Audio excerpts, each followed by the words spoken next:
하나님의 축복과 은혜가 여러분들이 함께 하시길 간절히 바랍니다. 이 사울과 다윗의 관계는요, 처음에는 왕과 충신의 관계였습니다. 그러나 시간이 지나면서 질투와 갈등 그리고 긴장 관계로 변합니다. 처음에 사울 왕은 다윗을 매우 신뢰했습니다. 다윗은 사울의 궁정에서 소금을 연주하며 번민하던 사울을 섬겼고 전쟁에서 혁혁한 공을 세우기도 했습니다. 그래서 사울 왕의 신임을 받았어요. 사울은 이에 화답해서 다윗을 군대 지휘관으로 세우기도 했습니다. 또한 사울의 아들 요나단과 다윗은 굉장히 친한 친구로 깊은 우정을 맺었습니다. 이 시기는 사울 왕과 다윗이 서로 호의와 신뢰, 보호의 시기, 그러한 단계였습니다. 그런데 사울과 다윗이 틀어지는 하나의 사건이 발생하게 됩니다. 그것은 사울이 블레셋의 장수 골리앗을 물리치고 다윗이 돌아올 때 백성들이 부르는 노랫소리를 듣고 나서부터입니다. 사무엘상 18장 7절 말씀을 보겠습니다. 여인들이 뛰놀며 노래하여 이르되 사울이 죽인 자는 천천히요 다윗은 만만히로다 한지라. 사울은 이 노랫소리를 듣고서요 다윗이 이 왕권을 위협하는 존재라고 하는 생각을 품게 됩니다. 그러면서 점점 시기와 질투가 커졌고 급기야는 다윗을 죽여야 되겠다 이런 생각을 굳히게 되죠. 그래서 창을 던져서 죽이려고 했고 위험한 전쟁터에 보내서 죽이려고 했습니다. 다윗은 이 사실을 알고 도망을 쳤습니다. 하지만 사울의 추격은 집요했어요. 무려 10여 년 동안 수천 명의 군사들을 동원해서 다윗을 죽이려고 쫓아다녔습니다. 다윗은 사울을 죽일 수 있는 몇 번의 기회가 있었습니다. 어느 날 사울이 다윗을 추격하다가 갑자기 용변이 급해서 엔게디 광야에 있는 동굴로 들어갔습니다. 그런데 하필 그 동굴에 다윗과 그의 부하들이 숨어 있었습니다. 부하들은 쾌재를 불렀어요. 이건 하나님이 주신 기회다. 사울을 죽이고 우리 주인이 다윗이 왕이 되고 새로운 나라를 건설하자. 그렇게 말을 하고 사울을 죽이자고 했지만 다윗은 하나님의 기름 부음 받은 자를 죽일 수 없다고 하면서 사울의 옷자락만 베고 살려줍니다. 사무엘상 24장 6절에서 7절까지 말씀을 보겠습니다. 자기 사람들에게 이르되 내가 손을 들어 여호와의 기름 부음을 받은 내 주를 치는 것은 여호와께서 금하시는 것이니 그는 여호와의 기름 부음을 받은 자가 됨이니라 하고 다윗이 이 말로 자기 사람들을 금하여 사울을 해하지 못하게 하니라. 사울이 일어나 굴에서 나가 자기 길을 가니라. 사울은 다윗이 자기를 살려준 것을 생각하면서 잠시는 고맙게 생각을 합니다. 그런데 시기심과 질투가 계속해서 더 크게 이제 자라나면서 사울을 또 죽여야 되겠다고 생각을 하고 계속해서 또 다윗을 쫓아다닙니다. 우리도 살다 보면요 이런 사울과 같은 사람을 만나게 되죠. 직장에 가면 직장에도 사울이 있고요. 또 사업을 하다 보면 사업하는 그러한 거래처의 사람들이 또 사울과 같은 사람이 있습니다. 그런가 하면 가정에도 또 사울과 같은 사람이 있어요. 그런가 하면 또 심지어 이 교회에 와도 사울과 같이 자기를 괴롭히고 힘들게 하는 사람이 있습니다. 그래서 우리도 참 많은 상처를 받는데요. 고통을 당하는데요. 근데 문제는 뭐냐면 우리가 사울이라는 생각은 잘 안 해요. 나 그런 사람이 있었어. 맞아. 지금도 있지. 그런 사람. 나를 고통 중에 힘들게 하고 상처를 주는 사람이 있지. 이렇게 생각을 하지. 자기가 사울처럼 다른 사람이 상처 주고 고통을 준다는 사실을 잘 깨닫지 못해요. 이게 큰 문제입니다. 여러분, 내가 사울일 수 있어요. 이거 항상 여러분 기억하시기를 바랍니다. 여러분, 우리에게 상처를 주는 사람은요, 사돈의 팔촌, 1년에 한 번 만날까 말까 그런 사람들이 아니에요. 우리에게 상처를 주는 사람은 우리의 늘 가까이 있는 사람, 안 만날 수 없는 사람, 자주 만나는 사람, 이런 사람들이 우리들에게 상처를 주고 아픔을 줍니다. 그 사람이 남편일 수도 있고요, 아내일 수도 있고요, 부모일 수도 있고, 가까운 친척, 친구일 수도 있고, 교인일 수도 있어요. 원수는 늘 가까이에 있습니다. 멀리 있는 게 아니에요. 여러분, 세계 지도를 이렇게 보면은요, 다 가까운 데 있는 사람들이 서로 침략하고, 침략을 당하고, 지배를 당하고, 이렇게 사는 것을 보게 됩니다. 여러분, 우리나라 원수들이 누굽니까? 중국하고 일본 아니에요. 중국에 쳐들어오고, 또 일본이 또 쳐들어와 한일합방하고, 그랬지 않습니까? 그리스와 터키도 붙어 있거든요. 보스포러스 해협을 통해서 붙어 있는데, 터키가 그리스를 지배해가지고 수백 년 동안 통치하지 않았어요.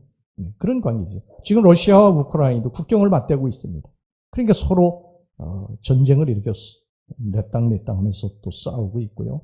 이스라엘과 이집트도 그렇고, 인도와 파키스탄도 지금 끊임없이 국경을 맞대고 또 싸우고 있습니다. 캄보디아, 라오스, 태국도 수천 년부터 계속해서 이렇게 서로 침략하고 또 지배를 당하고 또 지배하고 그런 관계고요. 지금 미국하고 쿠바 또 멕시코의 관계도 그런 관계가 아닙니까? 그러니까 원수는 가까운 데 있어요. 원수는 멀리 있는 게 아닙니다. 가까운 데서 어떻게 매일매일 볼 수밖에 없는 그런 사람들, 또 매주일 또 교회 와서 얼굴을 맞대고 볼 수밖에 없는 그런 사람들, 이런 사람들이 우리에게 상처를 주고 고통을 주고 원수가 될 확률이 아주 큽니다. 이 KBS의 좋은 세상 만들기라는 프로가 있었는데요. 노인들, 특별히 이제 부부들이 나와서 하는 프로입니다. 그 중에 낱말 알아맞추기 게임이 있었습니다. 남편이 카드를 하나 집어들고 그것을 설명하면 아내가 그것을 맞추는 거예요. 예를 들어서 남편이 사랑이라고 하는 카드를 집어들었으면 그 사랑이라고 하는 것은 이게 아내에게 설명을 해야 됩니다. 아니, 눈물의 씨앗 이렇게 하면 사랑 이렇게 해서 맞춰야 돼요. 그날 할아버지가 카드를 하나 빼들었어요. 거기에는 천생연분 이라는 그러한 단어가 있었습니다. 이 천생연분을 설명을 해야 되지 않습니까? 그래서 막 설명을 했어요. 임자와 내 사이를 뭐라고 그래? 임자와 내 사이. 그게 할머니가요, 가만히 생각하다 왼수 이렇게 대답을 한 거예요. 그러니까 할아버지가 너무 당황을 해가지고, 아니 할망구야, 그거 말고 네 단어로 뭐라고 그래? 우리 관계를, 우리 좋은 관계를 뭐라고 그래? 그러니까 할머니가 뭐라는 줄 아십니까? 평생 왼수 그렇다는 것입니다. 여러분, 원수가 가까운 곳에 있어요. 여러분들이 남편일 수도 있고 여러분들이 아내일 수도 있어요. 매일 얼굴을 맞대는데 괴롭히고 힘들게 하고 고통을 주고 상처 주고 단점들을 지적하고 계속 그러면 그게 원수지 뭐 원수가 따로 있습니까? 서양 속담에 사람이 원수를 가장 사랑할 때가 언제냐? 원수를 가장 사랑할 때는 원수가 죽었을 때라는 것입니다. 죽으면 너무 기뻐하고 박수치고 행복해 한다는 거예요. 이게 인간의 본성이에요. 이 인간 모두에게 가진 본성입니다. 그런데 오늘 여기 본문에 나온 다윗은 그러지 않았습니다. 사울은 다윗을 죽이려고 해요. 정말 집요하게 쫓아다녔어요. 10년 동안 수천 명의 군사들을 동원해가지고, 우리나라 같이 유대 나라에는요, 이렇게 산이 많은 곳이, 수풀이 많은 곳이, 나무가 많은 곳이 아니에요. 그래서 숨을 곳이 없습니다. 사실 숨을 곳이 없는데 수천 명의 군사들을 동원해가지고 찾으려고 하면요, 뭐 금방 찾을 수가 있어요. 그러니까 다윗이 성경에 보면 벼루기처럼 뛰어다녔다고 돼 있어요. 벼루기처럼 이곳저곳을 그냥 자기가 뛰어다녔다. 사울을 피해가지고 그렇게 고통을 당했는데 이 다윗이 사울이 죽었다고 하는 소식을 듣고 막 속으로 쾌재를 부르면서 즐거워하고 기뻐하고 행복해했느냐? 아닙니다. 슬퍼했다고 성경이 말씀을 하고 있어요. 사무엘하 1장 11절 말씀 보세요. 이에 다윗이 자기 옷을 잡아 찢음에 함께 있는 모든 사람도 그리하고, 옷을 찢었다고 하는 것은요, 극도의 슬픔과 심적 고통을 나타내는 행위입니다. 그러니까 다윗은 사울의 죽음에 대해서 굉장히 슬퍼했어요. 그리고 금식까지 하면서 슬퍼했다고 성경이 말씀하고 있어요. 사무엘하 1장 12절 후반절 보세요. 저녁 때까지 슬퍼하여 울며 금식하니라. 어떻게 이럴 수가 있습니까? 자기를 죽이려고 그렇게 달려들었던 원수. 자기는 그에게 선을 베풀었는데 저 사람은 나를 칼로 죽이려고 하는 그 원수 아닙니까? 그 원수를 어떻게 이렇게 사랑할 수가 있겠어요? 원수가 죽었는데 어떻게 기뻐하지 않고 저렇게 슬피 울면서 금식까지 할 수가 있겠어요? 여러분, 이건 사람의 마음이 아닙니다. 사람의 마음이면 절대 이렇게 할 수 없어요. 이건 하나님이 주시는 마음인 줄로 믿습니다. 하나님이 주신 마음이기 때문에 원수의 죽음 앞에서 슬퍼하면서 그렇게 금식까지 한 것입니다. 당시에 사울은요, 폭정으로 인해서 백성들의 힘을 아주 잃어버렸어요. 반면에 다윗의 인기는 하늘을 찔렀습니다. 이런 상황에서 다윗은 백성들의 편에 서서 악한 왕이 잘 죽었다고 생각할 수도 있습니다. 그래서 백성들을 선동해서 확실히 왕권을 확립할 수도 있었어요. 그런데 다윗은 그렇게 하지 않았습니다. 정말 슬퍼했고, 그리고 백성들에게도요, 사울의 죽음에 대해서 슬퍼하라고 그렇게 이야기를 합니다. 그 이유는 뭔지 아십니까? 사울이 폭정을 저질러서 잘못한 것도 있지만 전쟁에 이겨서 금노리개, 전리품들, 화려한 것들을 획득해서 너희들에게 나누어 주지 않았더냐. 전쟁에 사울이 이겼을 때가 있지 않았더냐. 그래서 그 전리품들 너희들에게 나누어 줬던 그 좋은 때가 있었지 않았느냐.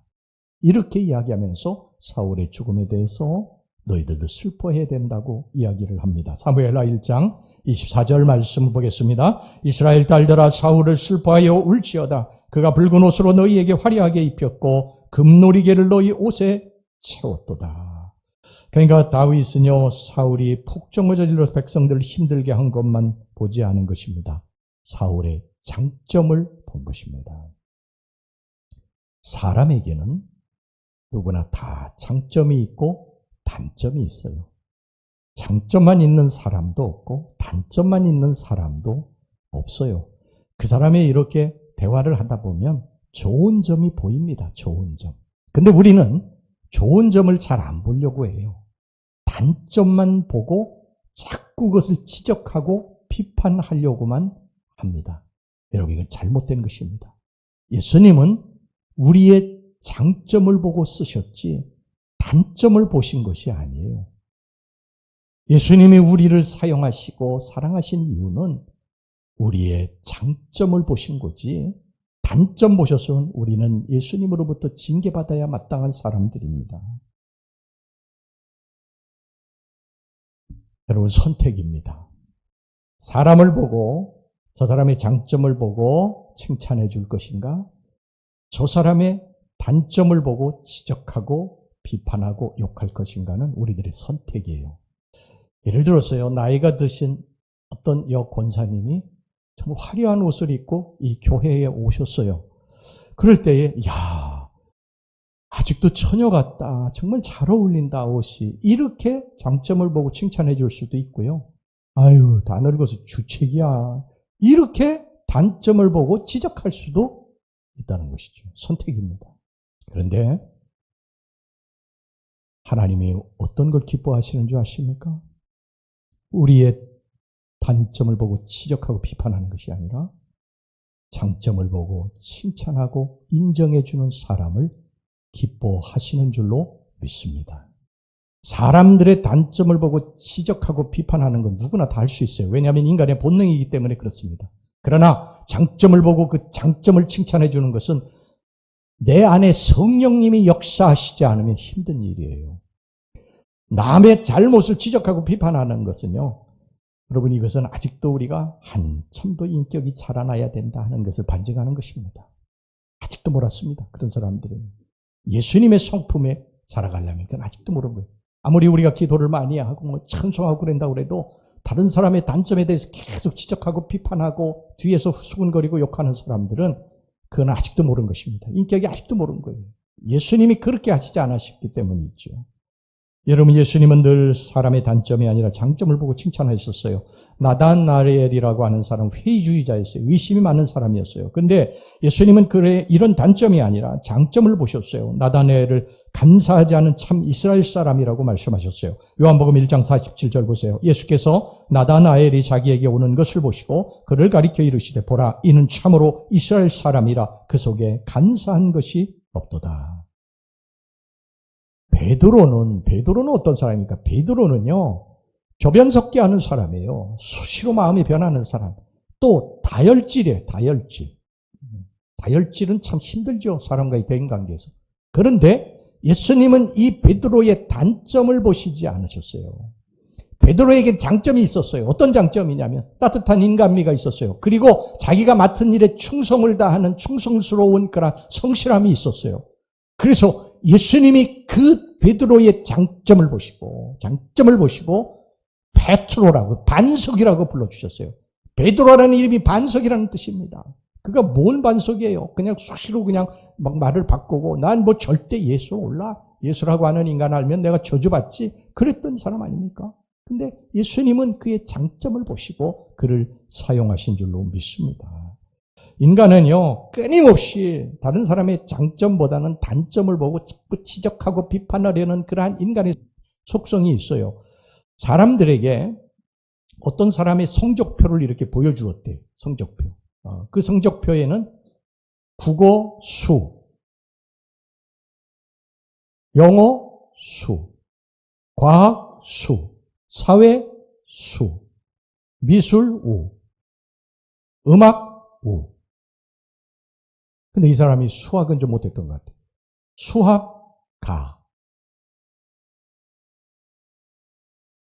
사람들이 이걸 보여주고요. 어디에 눈길이 가느냐 제일 먼저. 그러니까 77%가 무려 77%가 수학 가에 눈길이 간다. 이렇게 대답을 하더라고요. 국어, 영어, 사회, 과학 이런 거 전부 수고 우 이런데 그게 눈길이 안 가고 제일 못하는 거에 눈길이 가더라는 거죠.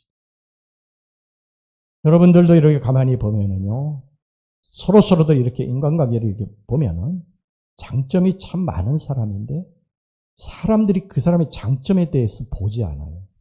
자꾸 단점을 봅니다. 단점을 보고 지적해요. 비판합니다. 끄집어냅니다. 아프게 해요. 상처를 줘요. 그러면 안 됩니다. 예수 믿는 사람들은 그런 것들을 지향해야 돼요. 이제 고쳐나가셔야 됩니다. 이 심리학에서 보면요, 부정성 그러한 효과라고 그래요. 부정성 편향이라고도 그럽니다.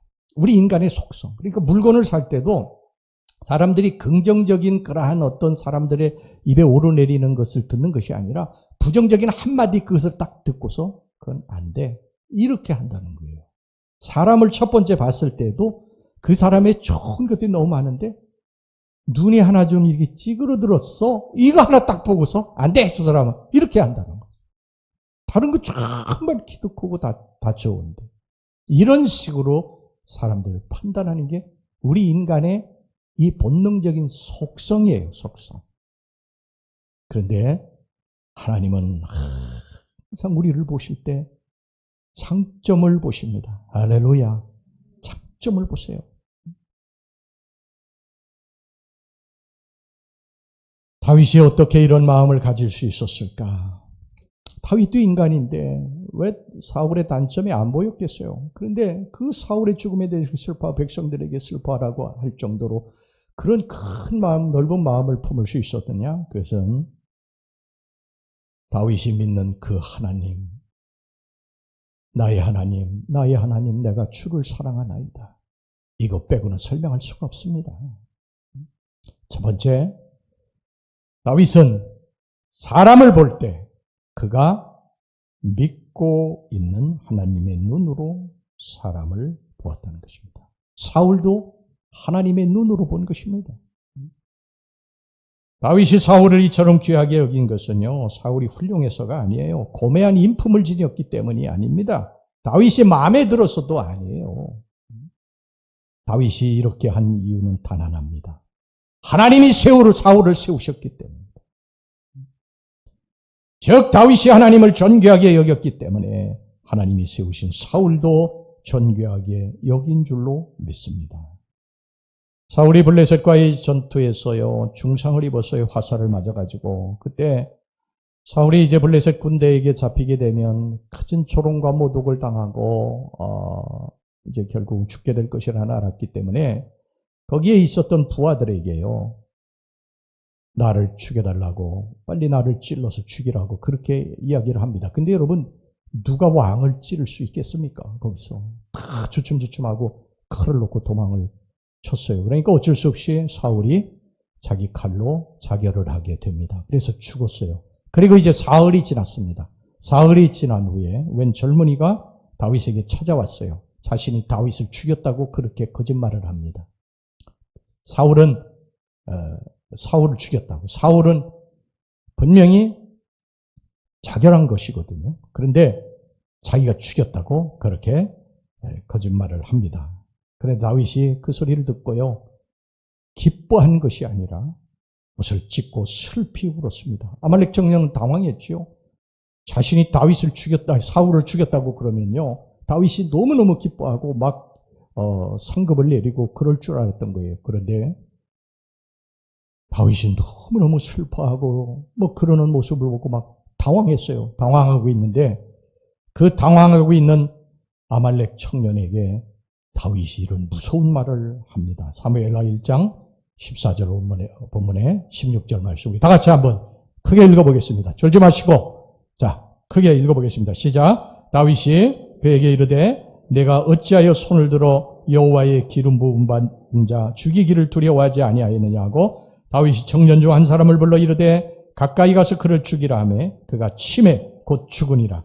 다윗이 그에게 이르기를 내 피가 내 머리로 돌아갈지어다. 내 입이 내게 대하여 증언하기를 내가 여호와의 기름 부음 받은 자를 죽였노라 함이니라 하였더라. 여러분, 이게 이런 사람이 다윗입니다. 이러니까 하나님이 다윗을 보고 내 마음에 드는 자, 내 마음에 합한 자라고 그렇게 이야기를 한 것입니다.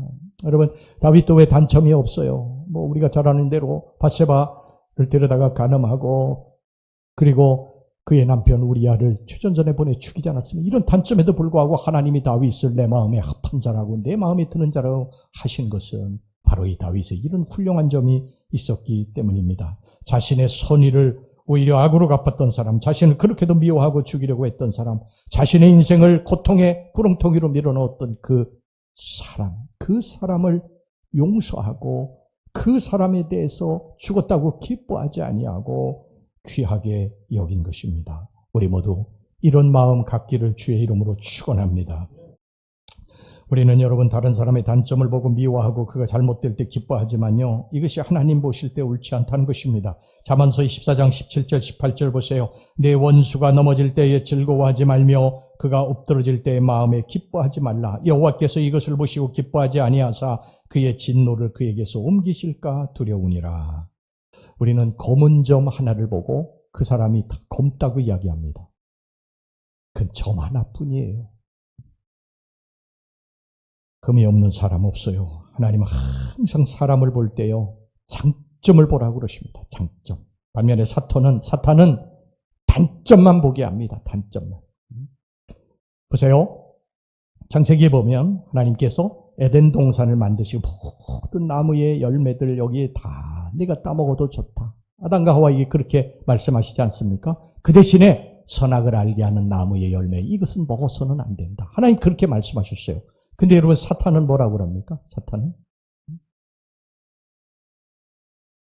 그 에덴 동산에 있는 그 모든 열매, 그 수도 없이 먹을 수 있는 그 열매, 그거는 쳐다보지도 못하게 하고, 먹지 말라고 하나님이 하신 그 선악을 알게 하는 나무 열매, 그거 바라보게 하지 않습니까?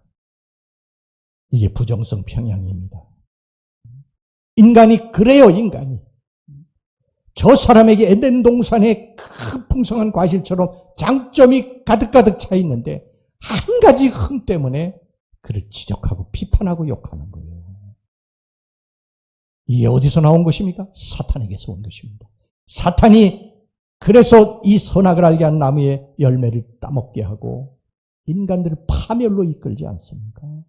사람과의 관계가 깨지게 만들지 않아요.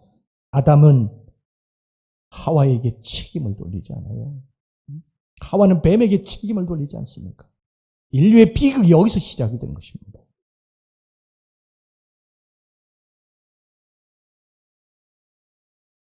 오늘날 사탄의 전략도 똑같아요. 교회 생활이나 가정생활, 대인관계에 있어서요. 누구에게 장점이 많음에도 불구하고 자꾸 단점만 보기 위해서 공동체를 깨뜨리려고 하고 개인과의 관계를 깨뜨리려고 그럽니다.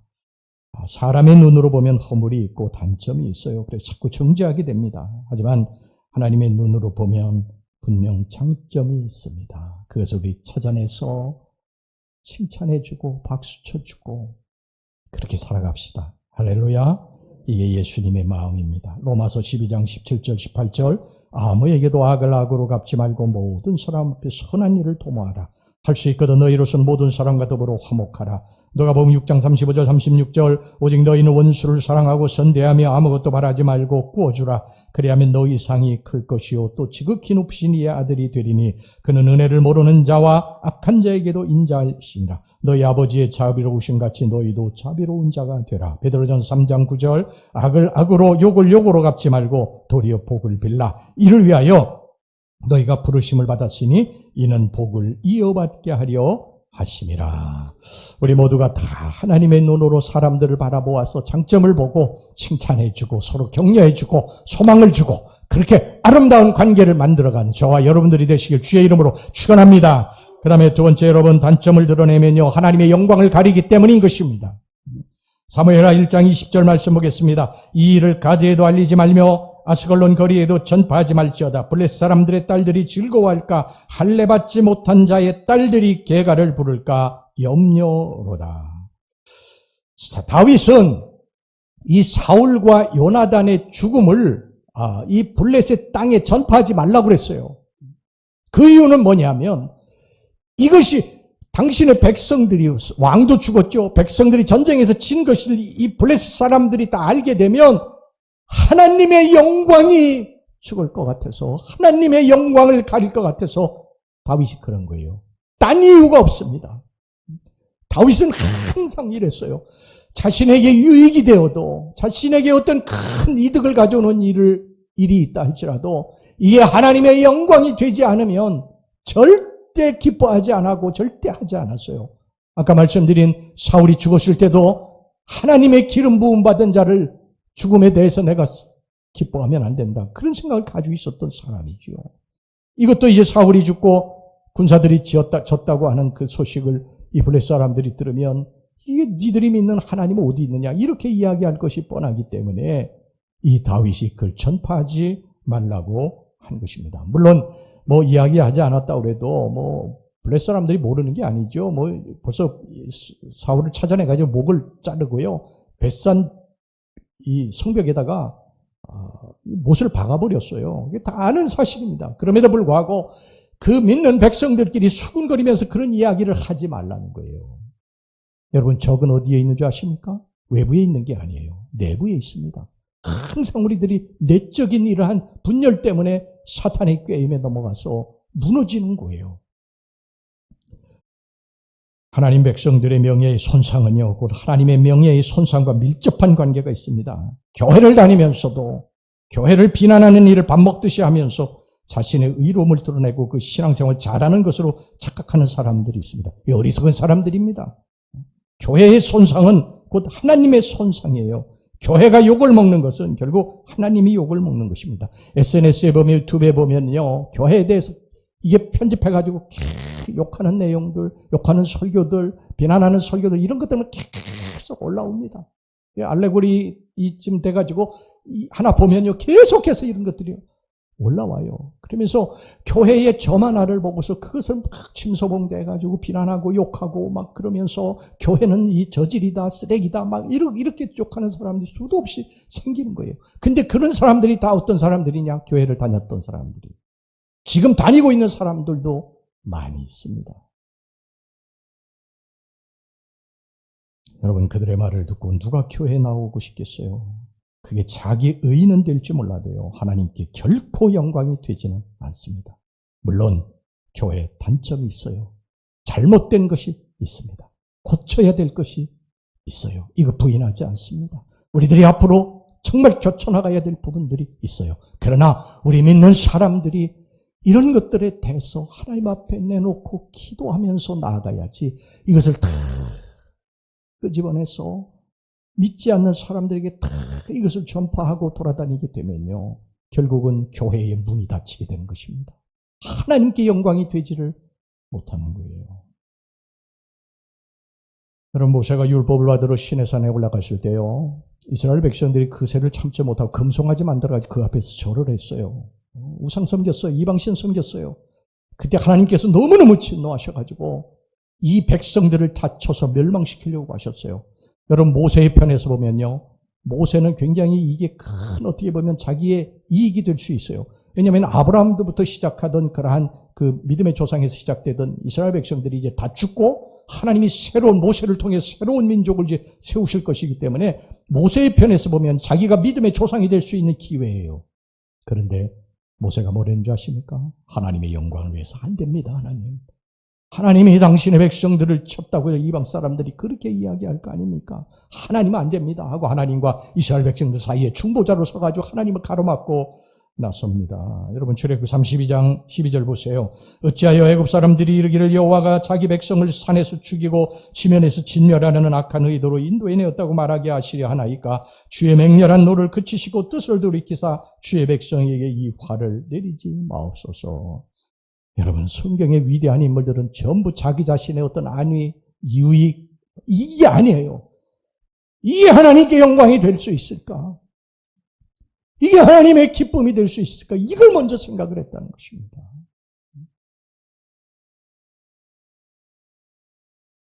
여러분, 누워서 우리가 침을 뱉으면 그 침이 어디로 가겠습니까? 자기 얼굴로 떨어지는 거예요. 교회를 물고 뜯으면요, 누가 부끄러움을 당하고 고통을 당할까요? 교인들입니다. 누가 좋아하겠습니까? 사탄입니다. 사탄은 지금까지 교묘하게 신앙 공동체를 이렇게 깨왔어요.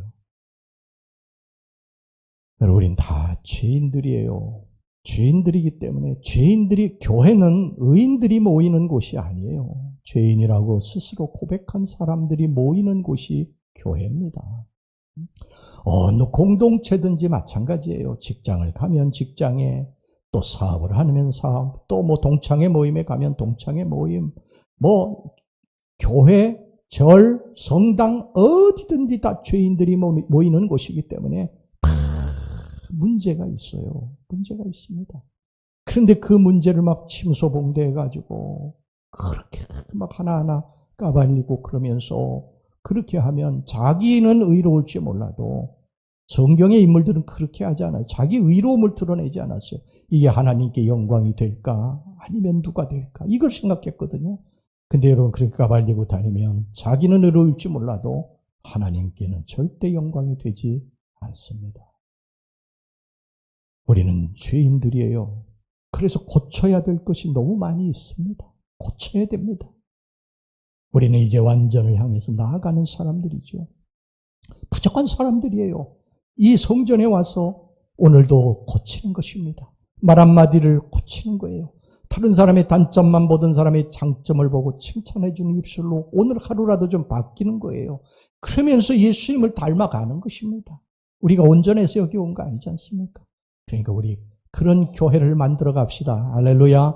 이런 신앙 공동체를 좀 우리 만들어 가자고요. 그리고 가정에서도 좀 이런 관계, 부부 관계를 좀 만들어 가시고, 또 어디를 가든지 그 단체에서도 정말 그런 향기들을 조금씩 품어내면서 예수님을 닮아가는 우리 성도들이 됩시다. 사도 바울이 갈라디아서 5장 15절에서 만일 서로 물고 먹으면 피차 멸망할까 조심하라, 이런 말을 했습니다. 우리 서로 장점을 찾아내고 인정해주고 칭찬해주고 격려해 줍시다. 그러면 단점도 서서히 고쳐나가게 될 줄로 믿습니다. 가정에서도 교회에서도 서로 장점 보고 인정해주고 칭찬해주고 그래서 아름다운 공동체를 만들어가는 저와 여러분들이 되시기를 주의 이름으로 축원합니다.